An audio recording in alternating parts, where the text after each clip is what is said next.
অনেক দূরে পাহাড় পর্বত আর নদীনালা পেরিয়েছিল এক ঘন সবুজ জঙ্গল, নাম তার এলমোরিয়া। এই জঙ্গলে সূর্য যখন ওঠে গাছের পাতায় টুপটাপ শিশির জমে, আর যখন হাওয়া বয় তখন মনে হয় পাতারা নিজেরা গল্প করে চলে। এলমোরিয়ার ঠিক মাঝখানে ছিল এক অপূর্ব ঝর্ণা। সেই ঝর্ণার জল ছিল নীলচে রূপালী, যেন তার মাঝে জাদু মিশে আছে। এই ঝর্ণার নাম ছিল জাদুকরি ঝর্ণা। কিন্তু এই ঝর্ণার সবচেয়ে বড় রহস্য ছিল এখানকার অধিবাসীরা। এখানে থাকত ছোট ছোট পরী, রঙিন ডানার আলোক ছোটায় মোড়া।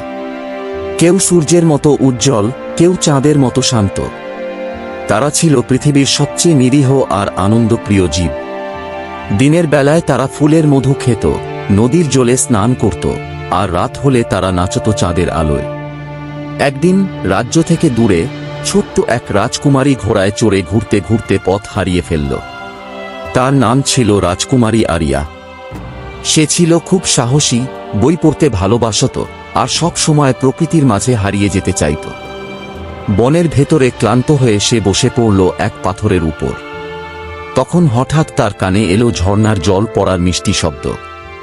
ধীরে ধীরে সেই শব্দ অনুসরণ করে সে পৌঁছে গেল ঝর্ণার ধারে।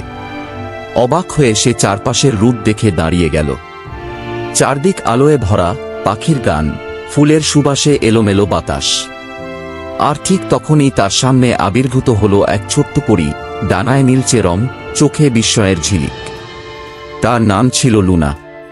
আরিয়া চমকে উঠলেও ভয় পেল না, বরং মুগ্ধ হয়ে তাকিয়ে রইল পরীর দিকে। লুনাও বুঝে গেল এই মানুষই ভিন্ন, তার চোখে ছিল বন্ধুত্ব, ভালোবাসা আর বিস্ময়। সে ডেকে আনল অন্য পরীদের, ফ্লোরা, এলি, সিয়েনা, টিউলি। তারা সবাই মিলে আরিয়ার চারপাশ ঘিরে দাঁড়াল। প্রথমে একটু সংশয়ে থাকলেও পরীরা তার সাথে আলাপ করতে শুরু করল। আরিয়া তাদের বলল তার রাজ্যের গল্প, শোনাল তার একাকিত্বের কথা, কিভাবে রাজপ্রাসাদের বিলাসিতা কখনো তার হৃদয়ে ভরাতে পারেনি। পরীরাও জানাল তারা কিভাবে এই জঙ্গলের রক্ষক আর মানুষদের থেকে নিজেদের গোপন রাখে, কারণ মানুষ তাদের বিশ্বাসঘাত করেছে অতীতে। কিন্তু এবার তারা সিদ্ধান্ত নিল আরিয়াকে তাদের বন্ধু বানাবে। দিন পেরোতে থাকল, আরিয়া প্রতিদিন আসত ঝর্ণার ধারে। পরীরা তাকে জাদু শিখাল, জলের উপর হাঁটা, গাছের সাথে কথা বলা, রাতের আলোয় গান গাওয়া। এক রাতে পরীরা আর আরিয়া মিলে চাঁদের আলোয় নাচ করল। সেই নাচে এমন জাদু ছিল যে পুরো জঙ্গল আলোয় ভরে উঠল। সেই আলোয় উঠল এক অদ্ভুত ফুল, যা কেবল সত্যিকারের বন্ধুত্ব থেকে ফোটে।